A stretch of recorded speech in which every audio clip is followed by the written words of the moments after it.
வணக்கம் அன்பர்களே. தகவல் சாளரம் யூடியூப் வலை ஒளி பலருக்கும் பயன்படும் வகையில் பல்வேறு தலைப்புகளின் கீழ் பயனுள்ள தகவல்களை காணொளி மூலம் வழங்கி வருகின்றது. இதே வகையில் கூட்டுறவு தணிக்கையாளர்களுக்கு பயன்படும் வகையில் தேடல் தெளிதல் எனும் காணொளி தொடர் மூலமாக தணிக்கையின் பல்வேறு பரிமாணங்களையும் நடைமுறைகளையும் நுட்பங்களையும் காணொளி மூலமாக பகிர்வதில் மகிழ்வடைகின்றோம். வாருங்கள் தணிக்கையாளர்களே, இனி தணிக்கையின் நுணுக்கங்களை நுட்பமாக அணுகுவோம். வணக்கம் தணிக்கையாளர்களே. தகவல் சாளரம் வலை ஒளியின் கூட்டுறவு தணிக்கையாளர்களுக்கான தேடல் தெளிதல் தொடரில் இன்றைய தினம் தணிக்கையின் தரம் குறித்த நமது அக்கறை மற்றும் ஈடுபாடுகளை உங்களோடு உரையாட முன்வந்திருப்பது உங்கள் பிச்சை முத்து. நண்பர்களே, தணிக்கையின் தரம் குறித்த அக்கறை மற்றும் ஈடுபாடு. தணிக்கையின் தரம் என்பது தரம் குறைந்திருக்கிறதா அல்லது குறைந்து கொண்டிருக்கிறதா, அந்த தரத்தை உயர்த்த வேண்டியதன் அவசியம் என்ன என்பதை பற்றித்தான் நாம் இங்கே பேச இருக்கிறோம். தணிக்கையின் தரம் ஒன்றும் குறைந்துவிடவில்லை. ஆனால் எந்த ஒரு வேலையினுடைய தரத்தையும் மேலும் மேலும் மேலும் உயர்த்தி கொண்டே போய் அந்த இடத்திலே அதை தரப்படுத்தி அந்த தர கட்டுப்பாட்டை நிர்ணயம் செய்ய வேண்டியது மிகவும் அவசியமாகும். அதாவது இம்ப்ரூவிங் குவாலிட்டி, ஸ்டாண்டர்டைசேஷன், தென் குவாலிட்டி கண்ட்ரோல். அப்போ இந்த பணியெல்லாம் ஒவ்வொரு சமயத்திலும் தொடர்ந்து நடந்து கொண்டே இருக்க வேண்டும். ஆக இந்த தணிக்கையின் தரத்தை உயர்த்துதல் குறித்த அக்கறையையும் அதன் மீதான ஈடுபாட்டையும் நாம் விரிவாக அலசப்போகின்றோம். முதலில் concern for quality of audit என்பதில் முதல் அம்சமாக நாம் எடுத்துக்கொள்ள வேண்டியது எக்ஸ்பெக்டேஷன் ஃப்ரம் சொசைட்டி. இந்த சமூகம், சொசைட்டி என்பது கூட்டுறவு சங்கம் மட்டுமல்ல, இந்த சமூகம் ஒரு கூட்டுறவு தணிக்கையாளரிடமிருந்து என்ன எதிர்பார்க்கின்றது?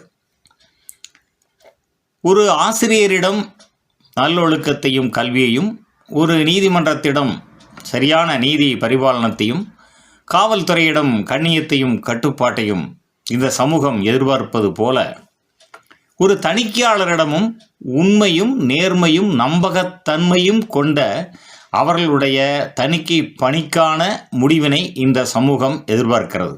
அதுதானே உண்மை. ஆக மற்ற ஒரு தொழில் ரீதியாக ஒரு மருத்துவர் என்றால் சேவையை எதிர்பார்க்கிறார்கள். அதை போலத்தான் ஒரு தணிக்கையாளரிடமும் சிறந்த தணிக்கை பணியையும் அதன் முடிவுகளையும் இந்த சமூகம் எதிர்பார்க்கிறது. எனவே அத்தகைய இந்த சமூகம் எதிர்பார்க்கின்ற பணியை செய்து முடிக்க வேண்டியது நம்முடைய முதல் பொறுப்பாக வந்து சேருகின்றது.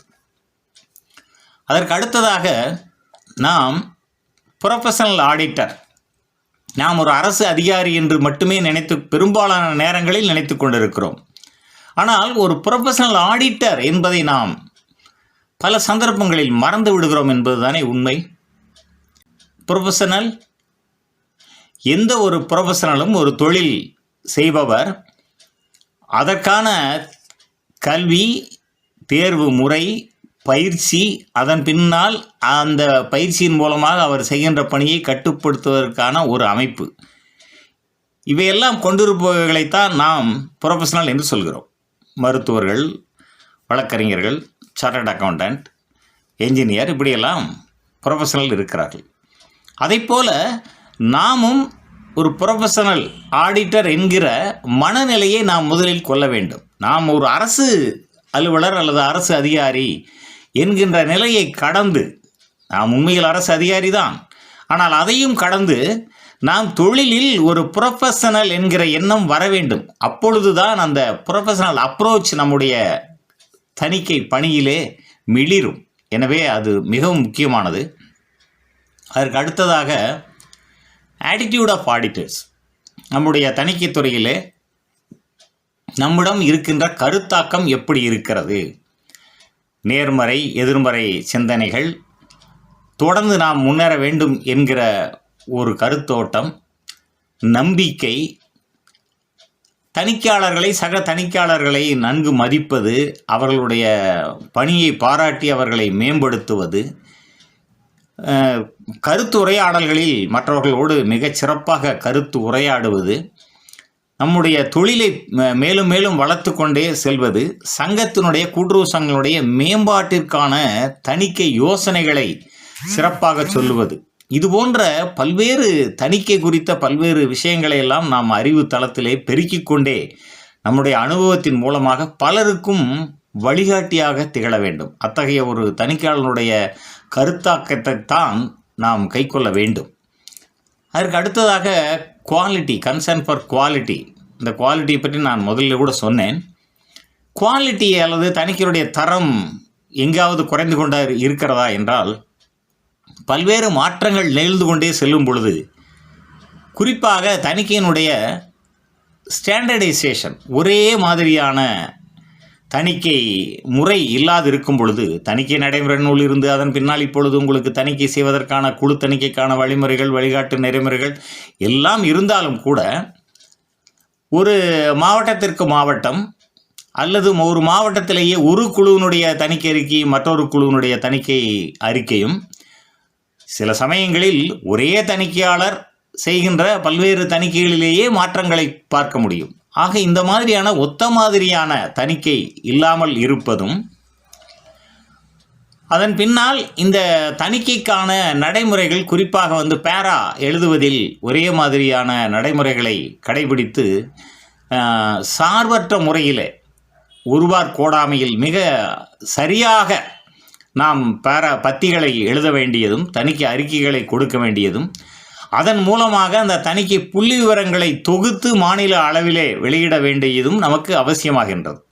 ஆக தணிக்கை அறிக்கையினுடைய வடிவம், படிவம், தணிக்கை நடைமுறை, அதனுடைய பயன்படுத்துகிற நுட்பங்கள் அனைத்துமே ஒரு ஸ்டாண்டர்டைசேஷன், தரப்படுத்தப்பட்டால்தான் அந்த தணிக்கையினுடைய ஒரு அளவிற்கு போய் அது எட்ட முடியும். அவ்வாறு அந்த தணிக்கையினுடைய தரம் எட்டப்பட்ட பிறகு அந்த தணிக்கை தரம் குறையாமல் அது கட்டுப்படுத்தப்பட வேண்டும். அதான் குவாலிட்டி கண்ட்ரோல் என்று சொல்கிறோம். ஆக அந்த குவாலிட்டி கண்ட்ரோலுக்கு முன்பாக நம்முடைய தணிக்கையினுடைய தரம் மேலும் மேலும் உயர வேண்டும் என்றால், எல்லா மாநிலம் அனைத்திலும் ஒரு 20,000 கூட்டுறவு சங்கங்களில் பல்வேறு வகையான 14 பதிவாளர்களுடைய கட்டுப்பாட்டில் இருக்கிற ஒவ்வொரு வகையான சங்கங்களுக்கும் தணிக்கை அறிக்கையிலே பெருத்த வேறுபாடு இல்லாமல் ஒரே மாதிரியான தணிக்கை நடைமுறையை கொண்டு வர வேண்டியது என்பது மிகவும் முக்கியமானதாக இருக்கின்றது. அதற்கு அடுத்ததாக பப்ளிக் அக்கவுண்டபிலிட்டி. இதில் நாம் அரசு தணிக்கையாளர் என்கின்ற ஒரு பாணியிலேயே நாம் செயல்பட்டு கொண்டிருப்பதால், நாம் அரசாங்கத்திற்கும் மேல் அதிகாரிகளுக்கு மட்டுமே நாம் பொறுப்பானவர்கள் என்கிற மனநிலையிலேயே நம்முடைய பணி பெரும்பாலான நேரங்களில் அமைகிறது.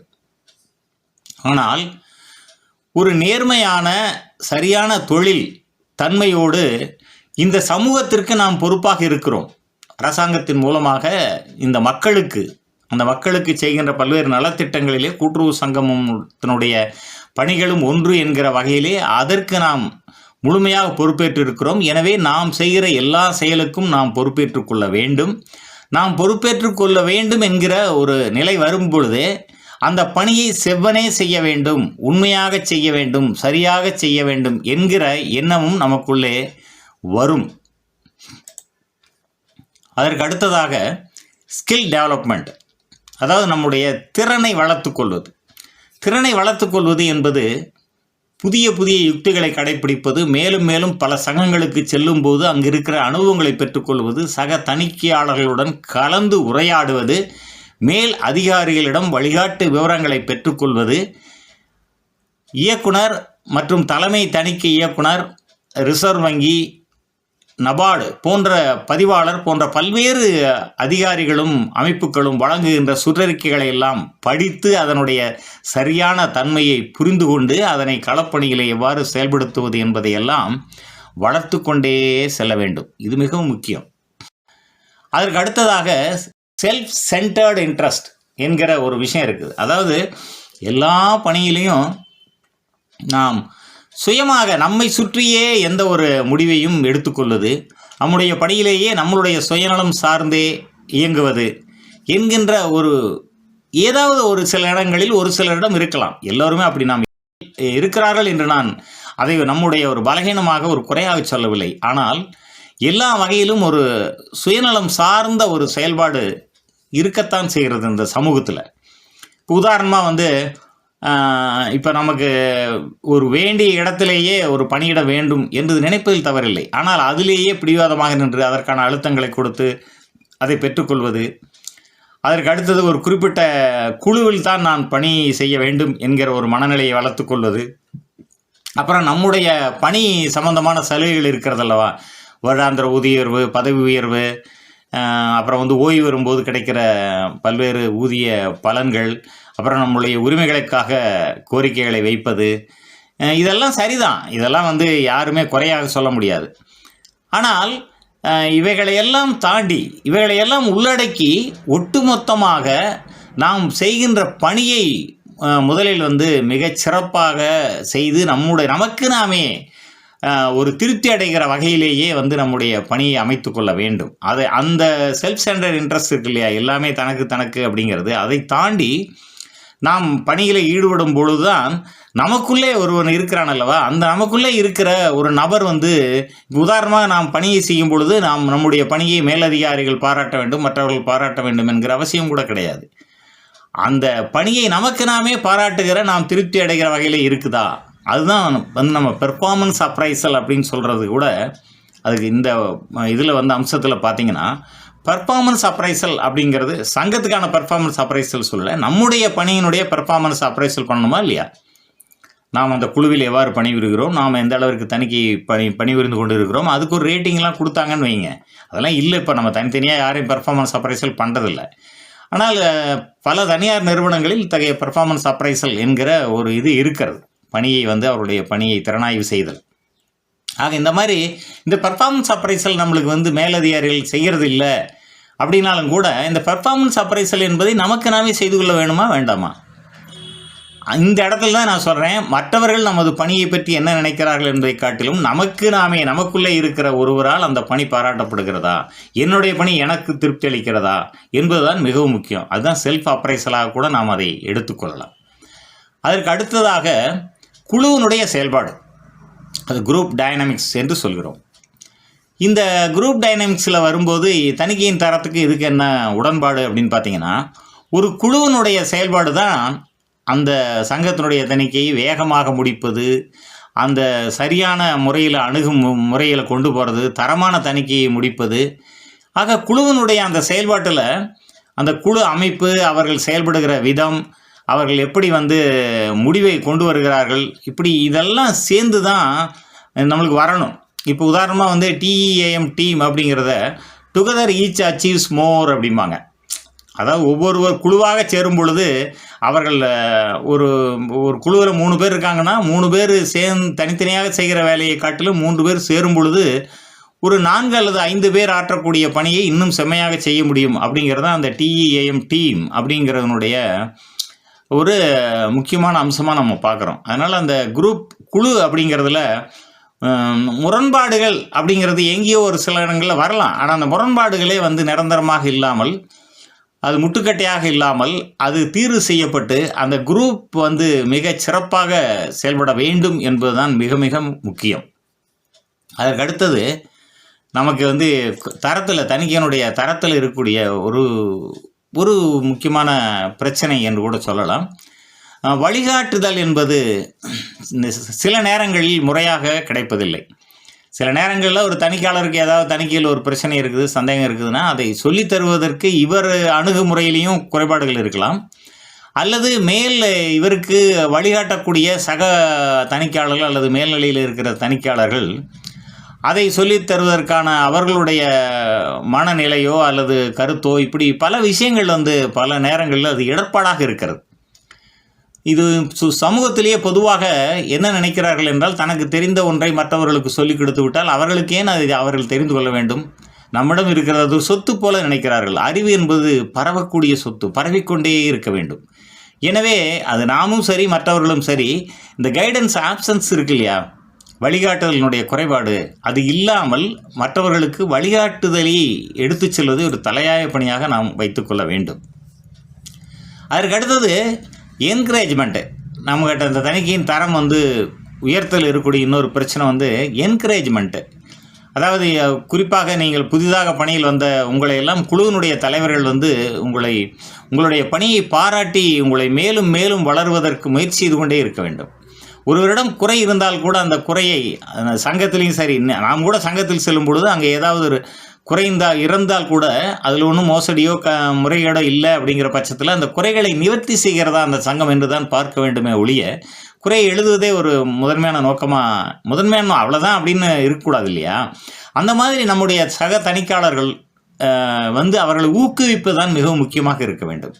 அவர்களுடைய குறைகளை சுட்டிக்காட்டி கொண்டே அவர்களை பலவீனப்படுத்தி அவர்களுடைய முற்போக்கான சிந்தனைகளை மழுங்கெடுப்பதை காட்டிலும் அவர்களிடையே இருக்கிற திறமைகளை வளர்த்து கொள்வதற்கு, குறிப்பாக அதில் சீனியர்கள், மேல்நிலையில் பணிபுரிகிற அலுவலர்கள், குழு தலைவர்கள் இது மிக முக்கியமாக கடைபிடிக்க வேண்டும்.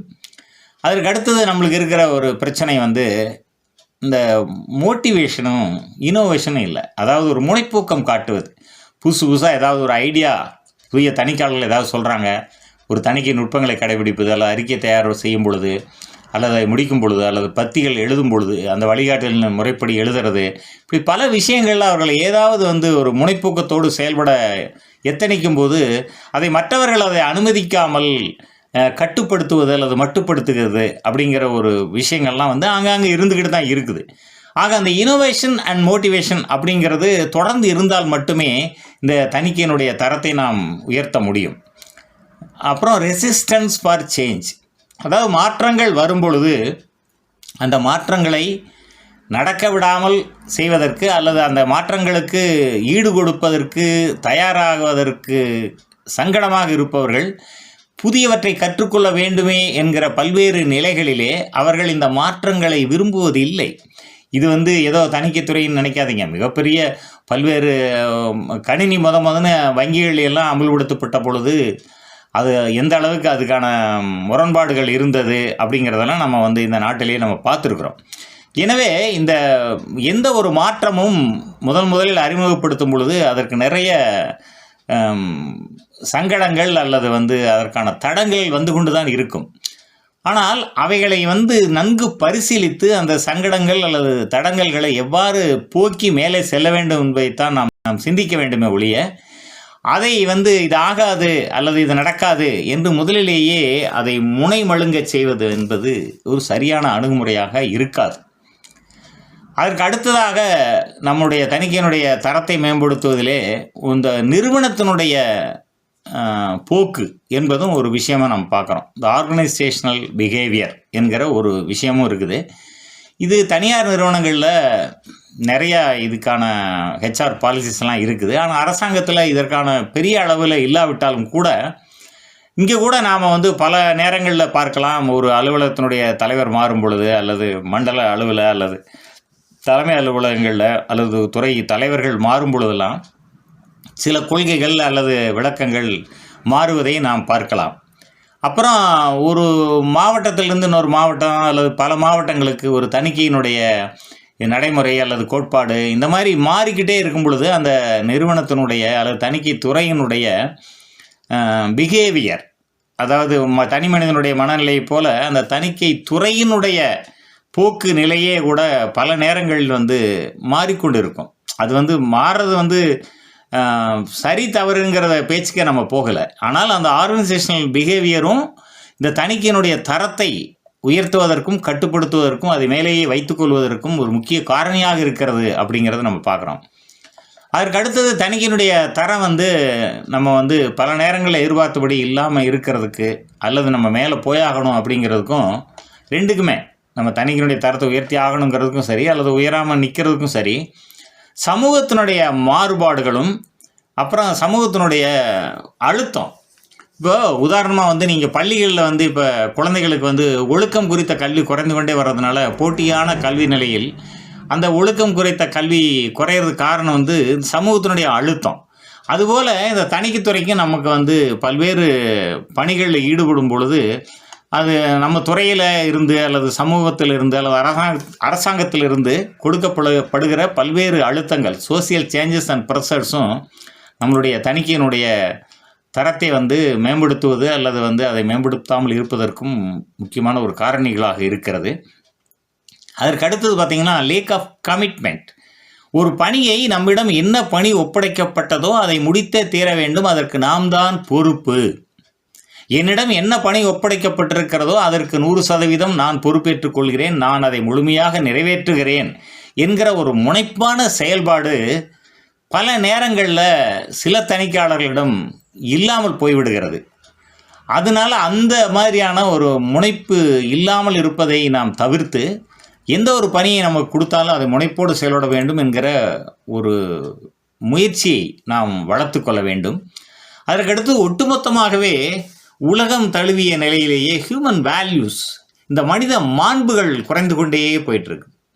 அப்போ மனித வேல்யூஸ் அப்படின்னு சொல்கிறோம் இல்லையா, இந்த ஹியூமன் வேல்யூஸ், மனித மாண்புகள் குறைந்து கொண்டே போய்கொண்டு இருக்கும் பொழுது இந்த போட்டியான உலகத்தில் நேர்மை, உண்மை, உழைப்பு இதற்கெல்லாம் ஒரு சரியான முக்கியத்துவம், அதற்கான அந்த மாண்புகளும் பெருகாமல் அது மழுங்கடிக்கப்படும் பொழுது இந்த மாரல் வேல்யூஸும் தேஞ்சிக்கிட்டே போயிட்டுருக்குது. ஆக இந்த மாதிரி போகும் பொழுது மனித இனமே எப்படி இயற்கை சூழலை இப்போ நம்ம மாசுபடுத்திட்டு இருக்கிறோமோ, எதிர்காலத்தில் வருகின்ற மிகப்பெரிய ஆபத்தை நாம் கண்டுகொள்ளாமல் நமது காலத்தில் எதுவும் நடக்காது என்கிற மனநிலையோடு செயல்பட்டு கொண்டு இருக்கிறோம் அல்லவா. அதை போலவே தணிக்கைத்துறையிலும் தணிக்கைத்துறையில் மட்டுமல்ல, ஒட்டுமொத்தமாகவே இந்த ஹியூமன் வேல்யூஸ் குறைஞ்சிக்கிட்டே இருக்கிறதும் இந்த தணிக்கையினுடைய போக்குகள், அதனுடைய தன்மை, செயல்பாடு, இப்படி பல விஷயங்களை தீர்மானிக்கிற ஒரு காரணியாகவே இருந்து கொண்டு இருக்கின்றது. எனவே நண்பர்களே, இந்த வகையிலே இந்த தணிக்கையினுடைய தரத்தை உயர்த்துவதை பற்றியும், தணிக்கையினுடைய தரத்தை உயர்த்தி ஒரு இடத்துல அதை ஸ்டாண்டர்டைஸ் பண்ணணும், அதை தரப்படுத்தி ஒரே மாதிரியாக யூனிஃபார்மிட்டி கொண்டு வருவதற்கும், அவ்வாறு கொண்டு வந்த பின்னால் அந்த தரம் குறையாமல் அதை கட்டுப்படுத்தி வைப்பதற்கும் குவாலிட்டி கண்ட்ரோல். அப்போ quality improvement, quality standardisation and quality control. So இந்த ஒவ்வொரு கட்டத்திலையும் நாம் ப்ராசஸில் இருந்துக்கிட்டே இருக்கிறோம். எனவே அந்த வகையில் நம்முடைய கூட்டுறவு தணிக்கையானது மிகச்சிறந்த ஒரு தணிக்கையாக மாறுவதற்கு நாம் எல்லோரும் உழைக்க வேண்டும் என்கிற இந்த கருத்தோடு காணொளியை நிறைவு செய்கிறேன். நன்று நண்பர்களே, தேடல் தெளிதல் தொடரின் பிறிதொரு காணொளியில் மீண்டும் சந்திப்போம். நன்றி, வணக்கம்.